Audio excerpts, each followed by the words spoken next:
Hello বন্ধুরা, welcome back. তো চলে এসেছি আরও একটা নতুন ভিডিওতে। তো আজকের এই ভিডিওতে তোমাদের আমি কিন্তু আগে বলেছিলাম যে যখনই কোনো টিকিটের আপডেট আসবে, আমাদের যে ডুরান্ড কাপের সেমিফাইনালের ম্যাচটা আছে মোহনবাগান ভার্সেস ব্যাঙ্গালোর এফসি, তো সেই ম্যাচের যখনই কোনো টিকিটের আপডেট আসবে, যে টিকিট তোমরা কোথা থেকে কালেক্ট করবে, কবে কালেক্ট করবে, এখনও অফলাইন টিকিট কবে দেবে, তো সেই সব ব্যাপারে কিন্তু তোমাদের বলেছিলাম যে ভিডিও বানিয়ে কিন্তু দিয়ে দেবো। তো আজকের হচ্ছে সেই ভিডিওটাই, তো যেটার জন্য তোমরা অপেক্ষা করছিলে।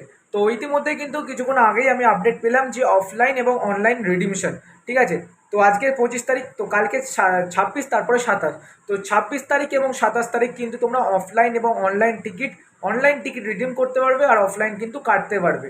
তো 26 তারিখে কথা বলে দিই, তো 26 তারিখ কিন্তু সকাল 11টা থেকে দুপুরে তোমার 11টা থেকে 6টা অবধি, কিন্তু সন্ধ্যে 6টা অবধি কিন্তু তোমরা কালকের মানে 26 তারিখ তোমরা কিন্তু গিয়ে অফলাইন টিকিট কাটতে পারবে। আর এবং যারা যারা অনলাইনে বুক করেছো তারা কিন্তু গিয়ে অনলাইন টিকিট রিডিম করতে পারবে। আর টিকিট কোথা থেকে রিডিম করবে সেটা তোমাদের বলে দিই, শুধুমাত্র একটা জায়গায়, যেটা হচ্ছে মোহনবাগান বক্স অফিস, যেটা কিন্তু আমাদের ময়দানে আছে। তো মোহনবাগানের ক্লাবের পাশেই কিন্তু, মানে মোহনবাগান গ্রাউন্ড, তার বাইরেটাই কিন্তু আছে বক্স অফিস। তো সেখান থেকে তোমরা কিন্তু অফলাইন কাটতে পারবে এবং অনলাইন পিক আপ করতে পারবে। আর 27 তারিখ মানে ম্যাচ ডের দিন তোমার 11 থেকে 4টে অবধি কিন্তু টিকিট দেওয়া হচ্ছে। তোমার অফলাইন এবং অনলাইন দুটোই তোমরা কিন্তু কালেক্ট করতে পারবে। তো যাই হোক ভাই, এই ভিডিওটা তোমাদের কতটা হেল্পফুল হয়েছে সেটা কিন্তু অবশ্যই কমেন্ট করতে মানে করে জানাতে একদম ভুলো না। আশা করছি তোমাদের এই ভিডিওটা অনেকটা হলেও হেল্পফুল হয়েছে। তো অবশ্যই সাবস্ক্রাইবটা করতে ভুলো না, লাইক করে শেয়ার করে দেবে।